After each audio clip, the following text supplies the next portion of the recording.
اعوذ باللہ من الشیطان الرجیم، بسم اللہ الرحمن الرحیم۔ آج ہم سورہ السجدہ کی آیت نمبر 1 سے شروع کرتے ہیں۔ بسم اللہ الرحمن الرحیم۔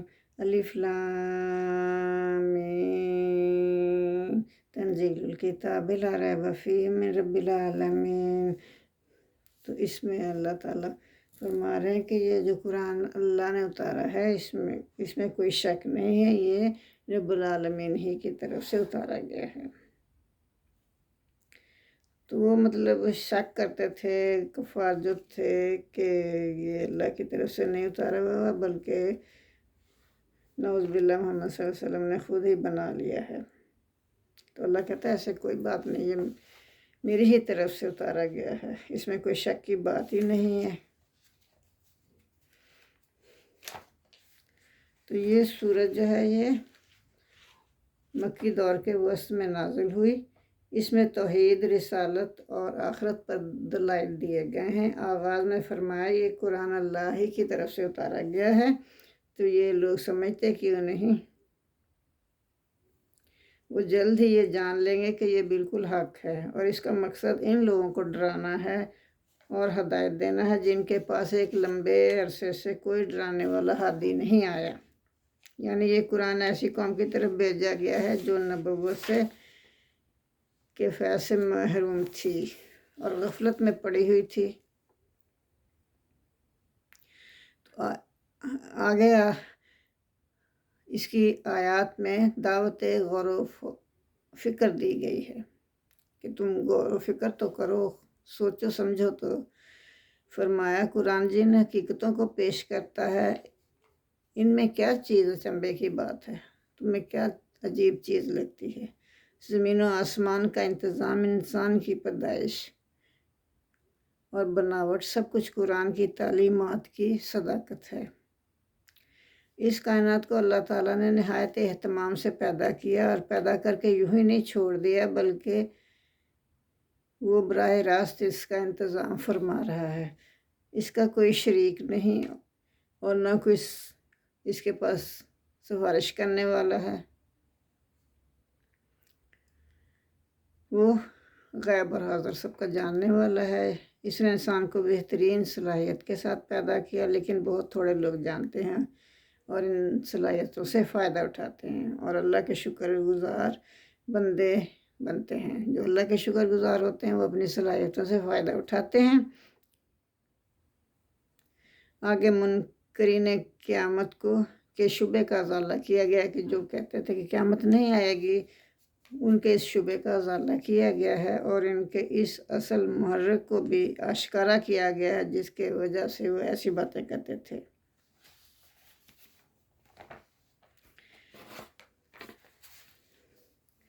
ہم یقولون افطرہ، کیا وہ یہ کہتے ہیں؟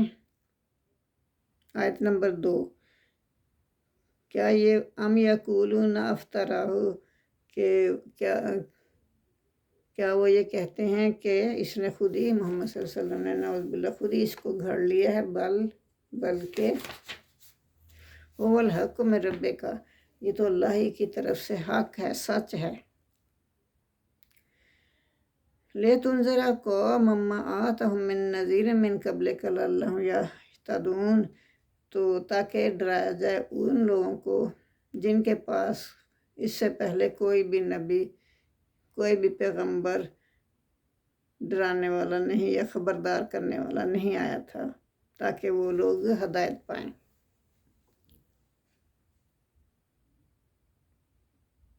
حضور صلی اللہ علیہ وسلم سے پہلے 2500 سال پہلے حضرت ابراہیم علیہ السلام آئے تھے، اور حضرت ابراہیم علیہ السلام اور اسماعیل علیہ السلام مبعوث ہوئے تھے۔ اس کے بعد عرب میں حضور سے پہلے جو آخری رسول آئے وہ حضرت شعیب علیہ السلام تھے۔ حضور سے پہلے تھے، لیکن اس وقت کے لحاظ سے وہ آخری تھے، کیونکہ اس کے بعد ایک لمبے عرصے تک، یعنی کہ 2000 برس گزر گئے، کوئی نبی نہیں آیا۔ اتنی طویل مدت میں اس لحاظ سے یہ کہنا بالکل بجا تھا کہ اس قوم کے اندر کوئی خبردار کرنے والا تو آیا ہی نہ۔ اگرچہ یہ 100 برس تک عرب میں کوئی پیغمبر نہیں آیا تھا، لیکن اس کے باوجود عربوں میں دین ابراہیم کے گہرے اثرات پائے جاتے تھے۔ کئی لوگ ایسے تھے جو توحید پر قائم تھے اور بتوں کی پوجا کی مذمت کرتے تھے۔ تو آیت نمبر 4 اور 5 میں اللہ خالق کائنات ہے۔ ان آیات میں 4 اور 5 میں بتایا جا رہا ہے کہ اللہ ہی جو ہے وہ خالق کائنات ہے۔ تو وہ اس زمین آسمان کو بنا کر یا کائنات کو بنا کر الگ ہو کر نہیں بیٹھ گیا، بلکہ وہ دنیا کا ہر کام چلا رہا ہے، اسی کے حکم سے دنیا کا ہر کام چل رہا ہے۔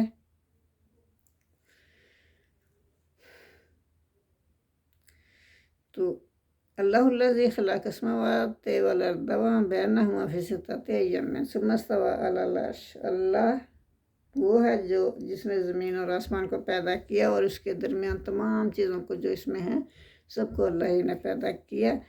پھر کتنے دنوں میں؟ 6 دنوں میں۔ ثم استوی، پھر وہ قائم ہوا علی العرش، عرش پر۔ ما لکم من دونہ من ولی ولا شفیع، اس کے علاوہ تمہارا کوئی بھی دوست اور سفارش کرنے والا نہیں ہے۔ افلا تذکرون، کہ تم کیوں نہیں نصیحت پکڑتے؟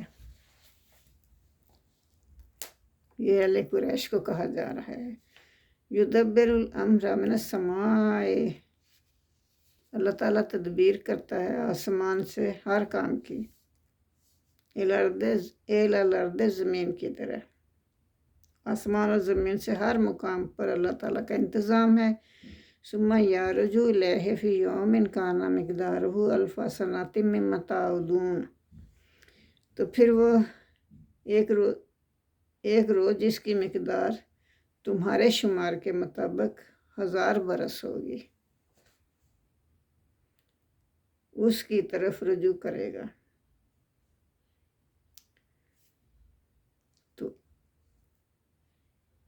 ذالک عالم الغیب والشہادۃ العزیز الرحیم، یہی ہے غیب اور حاضر کو جاننے والا، غیب اور ظاہر کو جاننے والا، اور وہ رحم کرنے والا ہے، زبردست ہے، غالب ہے۔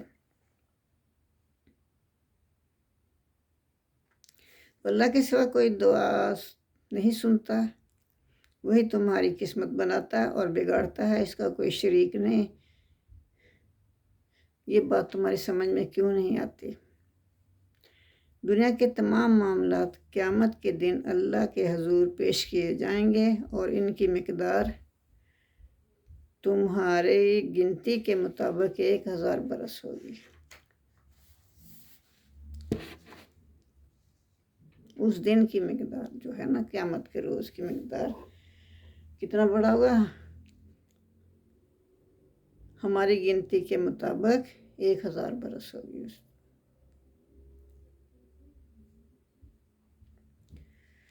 ذالک عالم الغیب والشہادۃ العزیز الرحیم الذی احسن کل شیء خلقہ وبدأ خلق الانسان من طین۔ اللہ وہ ہے جس نے ہر چیز کو بہت اچھی طرح بنایا، یعنی انسان کو پہلی بار پیدا کیا مٹی سے پیدا کیا پہلی بار۔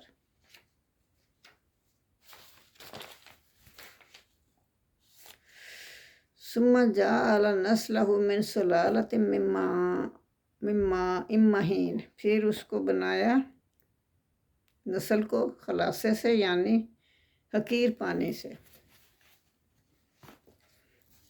ثم سواہ ونفخ فیہ من روحہ، پھر اس کو اچھی طرح سنوارا، درست کیا اور اس میں پھونک دی اپنی روح۔ وجعل لکم السمع والابصار، اور تمہیں بنایا سننے والا، دیکھنے والا، والافئدۃ، اور تمہیں دل دیا۔ قلیلا ما تشکرون، تم بہت کم شکر کرتے ہو۔ تو آیت نمبر 9 میں اللہ نے انسان کو بہترین اوصاف دیے ہیں، یہ فرمایا ہے۔ آنکھیں دی ہیں تاکہ اللہ کی نشانیوں کو دیکھے اور سبق حاصل کرے، کان دیے تاکہ حق بات سنے، نہ کہ بہرا بن کر بہرا ہی رہے، دل دیا تاکہ حقیقت کو سمجھے اور سیدھا راستہ اختیار کرے اور اللہ کا شکر ادا کرے۔ لیکن بہت کم لوگ ہیں جو اللہ کا شکر ادا کرتے ہیں۔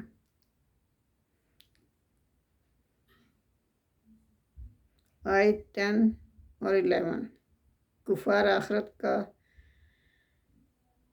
پرزور انکار کرتے تھے، کہتے تھے کہ جب ہم مٹی ہو جائیں گے اور ملیا میٹ ہو جائیں گے، ہمارا نام و نشان ہی نہیں رہے گا، تو ہم کیسے پیدا کیے جائیں گے؟ اس کا جواب یہ دیا گیا کہ تم زمین میں ملیا میٹ ہو جاؤ گے، بلکہ ملک الموت فرشتوں کے عملے کے ساتھ تمہاری جان قبض کر لیتا ہے، اور یہ تمہاری جان یا روح ہی کی اصل چیز ہے، اور تمہاری جان یا روح یہ جو اصل چیز ہے، اصل چیز تو یہی ہے۔ ظاہر تمہیں جو جسم نظر آتا ہے وہ ختم ہو جاتا ہے، اس کی کچھ حقیقت نہیں۔ آخرت میں تمہیں اللہ نیا جنم دے دے گا، نیا تمہارا جسم بنا دے گا، حساب کتاب ہوگا، روح جسم میں آئے گی، پھر حساب کتاب ہوگا، پھر اس کے مطابق اپنے عملوں کے مطابق جزا اور سزا بھگتنی پڑے گی۔ جزا ملے گی، اچھے ملے، اچھے عملوں والوں کو اچھا بدلہ ملے گا، اور برے جس نے اعمال کیے ہوں گے ان کو برا عملہ اس کا بدلہ دیا جائے گا۔ وَقَالُوا أَإِذَا ضَلَلْنَا فِي الْأَرْضِ أَإِنَّا لَفِي خَلْقٍ جَدِيدٍ، تو وہ یہی کہتے تھے کہ ہم کیسے دوبارہ زندہ ہوں گے۔ بل ہم بلقاء ربہم کافرون، بلکہ اس کا یہ مطلب تھا کہ وہ اللہ سے ملاقات کے قائل ہی نہ تھے۔ وہ کہتے تھے کوئی ملاقات نہیں ہونی، ہم مر گئے تو مر گئے، بس ختم کہانی، ایسے نہیں ہوگا۔ وہ اللہ سے ملاقات ضرور کریں گے۔ قُلْ يَتَوَفَّكُم مَلَكُ الْمَوْتِ الَّذِي وُكِّلَ بِكُمْ ثُمَّ إِلَىٰ رَبِّكُمْ تُرْجَعُونَ۔ اللہ فرما رہا ہے کہ محمد صلی اللہ علیہ وسلم سے اللہ کہہ رہا ہے تو آپ ان سے کہہ دیجئے، یعنی کفار مکہ سے کہہ دیجئے کہ وہ تمہیں فوت کرے گا۔ فوت کرتا ہے کہ تمہیں کون؟ موت کا فرشتہ، تمہیں موت کا فرشتہ وفات دیتا ہے، جو کہ تم پر اللہ نے مقرر کر رکھا ہے۔ وہ تو ازل سے مقرر ہے، جب وعدہ پورا ہو جاتا ہے تو وہ آ کے جان قبض کر لیتا ہے۔ پھر الی ربکم ترجعون، تم اپنے رب کی طرف لوٹائے جاؤ گے۔ سبحان اللہ۔ وَلَا تَرَىٰ إِذِ الْمُجْرِمُونَ نَاكِسُو رُءُوسَهُمْ عِندَ رَبِّهِمْ رَبَّنَا أَبْصَرْنَا وَسَمِعْنَا فَارْجِعْنَا نَعْمَلْ صَالِحًا إِنَّا مُوقِنُونَ۔ تو پھر اگر آپ دیکھیں گے کہ مجرم جو ہے نا، اس وقت آپ دیکھیں گے کہ مجرم جو ہیں وہ سر جھکائے کھڑے ہوں گے اپنے رب کے سامنے، تو وہ کہیں گے کہ ہمارے رب ہم نے دیکھ لیا۔ قیامت آ گئی نا، قیامت کے بعد وہ سر جھکائے کھڑے ہوں گے اور کہیں گے کہ یا اللہ ہم نے دیکھ لیا کہ کیا ہونا تھا یہاں۔ تو پھر کہیں گے اے ہمارے رب ہم نے دیکھ لیا اور ہم نے سن بھی لیا، بس اب ہمیں تو دنیا میں دوبارہ بھیج دے، ہم ایسے عمل کریں گے جو تو چاہے گا ہم وہی کریں گے، لیکن کیونکہ اب ہم نے یقین کر لیا ہے۔ دیکھ کے یقین کرنے سے تو اللہ تعالیٰ نہیں معافی دے گا نا، وہ معافی کا وقت تو خیر گزر ہی چکا، کیا روز قیامت آ گیا تو معافی کا وقت تو گزر گیا نا۔ آیت 12 تا 14 اب وہ کیفیت بیان کی جا رہی ہے جب اخروی زندگی میں مجرم حساب کتاب کے لیے اپنے رب کے حضور پیش کر دیے جائیں گے۔ ان میں وہ لوگ بھی شامل ہیں جو توحید اور رسالت اور آخرت پر ایمان نہیں لائے، اور وہ لوگ بھی جو ایمان لا کر غافل ہو گئے اور اپنی منمانیاں کرتے رہے، نہ اللہ کا حق ادا کیا اور نہ بندوں کا حق ادا کیا۔ وہ بہت پچھتائیں گے کہ کہیں گے کہ ایک بار ہمیں دنیا میں واپس بھیج دے، اب ہم نیک عمل کریں گے۔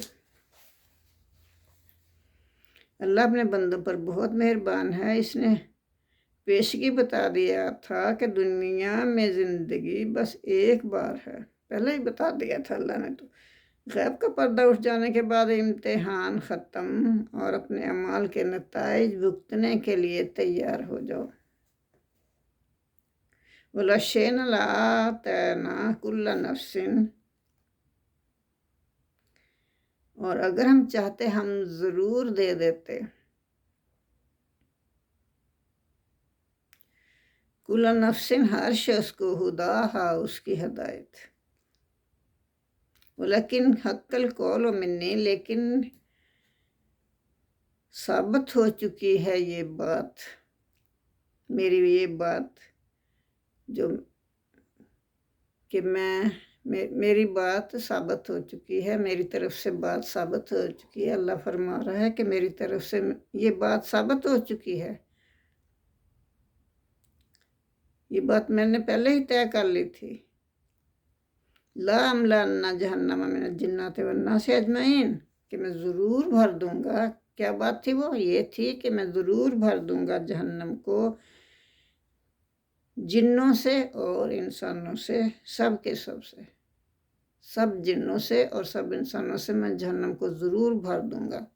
جو نافرمان لوگ ہوں گے نا، جن ہوں گے یا انسان ہوں گے، ان سے جہنم کو بھر دوں گا۔ فذوقوا بما نسیتم لقاء یومکم ھذا، بس چکھو اس کے سبب کہ تم بھول گئے اس دن کی ملاقات کو۔ انہیں پتہ تھا کہ ملاقات ہونی ہے، لیکن تم بھولے بیٹھے تھے، للوں تلوں میں پڑے ہوئے تھے، عیاشیوں میں پڑے ہوئے تھے، اور بھول گئے تھے آخرت کو، آخرت کی ملاقات کو۔ تو اب اس کا مزہ تمہیں تو چکھنا پڑے گا نا۔ اِنَّا نَسِينَاكُمْ وَذُوقُوا عَذَابَ الْخُلْدِ بِمَا كُنْتُمْ تَعْمَلُونَ، بے شک ہم نے بھی بھلا دیا تم کو۔ اللہ کہتا ہے تم بھولے بیٹھے تھے تو ہم نے بھی تمہیں بھلا دیا۔ جو مجھے یاد کرتا ہے میں اس کو یاد کرتا ہوں، جو مجھے بھول جاتا ہے میں بھی اس کو بھول جاتا ہوں۔ تو اب تمہیں اس عذاب کا مزہ جو ہمیشہ رہے گا، چکھو اس عذاب کا مزہ، ان اعمال کے عوض جو تم دنیا میں کرتے رہے تھے۔ انما یؤمن بآیاتنا الذین اذا ذکروا بہا، تو بے شک ایمان لاتے ہیں وہ لوگ ہماری آیات پر جو کہ جب کہ ذکر کیا جاتا ہے یا نصیحت کی جاتی ہے ان کو اس کی، تو ان کو نصیحت کی جاتی ہے اس کی، یعنی نیک کام کرنے کی نصیحت کی جاتی ہے، تو خروا سجدا وسبحوا بحمد ربہم وہم لا یستکبرون، تو جب ان کو نصیحت کی جاتی ہے تو وہ فوراً سجدے میں گر پڑتے ہیں اور اپنے پروردگار کی تعریف کے ساتھ تسبیح کرتے ہیں۔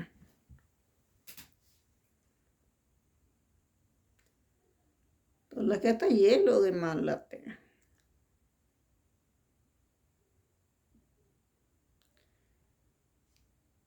اور وہ تکبر نہیں کرتے، فوراً اللہ کے حضور سجدے میں گر پڑتے ہیں۔ تتجافی جنوبہم عن المضاجع یدعون ربہم خوفا وطمعا ومما رزقناہم ینفقون، ان کے جو پہلو ہیں الگ رہتے ہیں، تتجا الگ رہتے ہیں، فا جنوبہم ان کے پہلو بچھونوں سے یا بستروں سے، ان کے پہلو بستروں سے الگ رہتے ہیں، عن المضاجع بستروں سے، جنوبہم ان کے پہلو، عن المضاجع ان کے بستروں سے الگ رہتے ہیں، یدعون وہ پکارتے ہیں، ربہم اپنے رب کو، خوفا و طمعا خوف کے ساتھ اور امید کے ساتھ. انہیں اللہ سے امید بھی ہوتی ہے اور انہیں خوف بھی ہوتا ہے کہ کہیں اللہ ہمیں کسی گناہ پر نہ پکڑ لے، اور امید بھی ہوتی ہے کہ اللہ غفور الرحیم ہے، وہ ہمیں بخش دے گا. وَمِمَّا رَزَقْنَاهُمْ يُنْفِقُونَ، اور جو ہم نے انہیں دیا ہے رزق، اس میں سے وہ خرچ کرتے ہیں اللہ کی راہ میں. یہ لوگ ہیں جو اللہ کو پسند ہیں. فَلَا تَعْلَمُ نَفْسٌ، پس نہیں جانتا کوئی بھی انسان، کوئی بھی شخص نہیں جانتا، ماں اخفی لہم، کہ کیا کچھ اخفی چھپا رکھا ہے، چھپا کر رکھا ہے اللہ نے، لاہم ان کے لیے، من قرۃ اعین، آنکھوں، ان کی آنکھوں کی ٹھنڈک کے لیے کیا کچھ چھپا کے رکھا ہوا اللہ نے. یہ لوگوں کی جو اللہ نے فرشت بتائی ہے نا کہ وہ ان کے پہلو بستروں سے الگ رہتے ہیں، وہ اللہ کو ساری رات پکارتے رہتے ہیں، دعائیں کرتے رہتے ہیں، اور اپنے مال میں سے اللہ کے نام پر خرچ کرتے ہیں. تو اللہ کہتا ہے کہ ان کے لیے ہم نے کیا کچھ چھپا کے رکھا ہے، ان کی آنکھوں کو ٹھنڈک دینے کے لیے. یہ تو کوئی بھی نہیں جان سکتا. سبحان اللہ. جزاک اللہ جزاء بما کانوا یعملون. تو یہ بدلہ اس چیز کا ہے جو وہ دنیا میں عمل کرتے تھے نا، اس کا یہ بدلہ میں دوں گا ان کو. آمن کانا مومنن، کیا وہ شخص جو مومن ہے، جو کہ مومن ہے، کامن کانا فاسقہ، کیا وہ ایک نافرمان کی طرح ہے.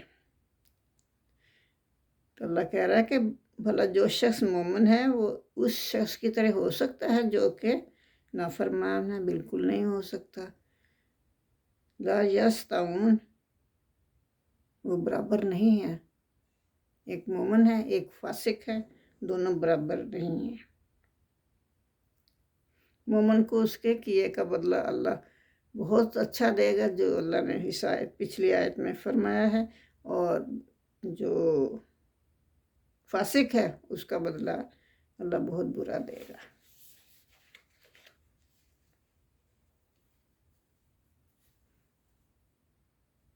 تو آج کے لیے اتنا ہی کافی ہے، باقی کل کریں گے انشاءاللہ. اللہم صلی علی محمد وعلی آل محمد کما صلیت علی ابراہیم وعلی آل ابراہیم انک حمید مجید. اللہم بارک علی محمد وعلی آل محمد کما بارکت علی ابراہیم وعلی آل ابراہیم انک حمید مجید. ربنا آتنا فی الدنیا حسنۃ وفی الآخرۃ حسنۃ وقنا عذاب النار. آمین ثم آمین. جزاک اللہ.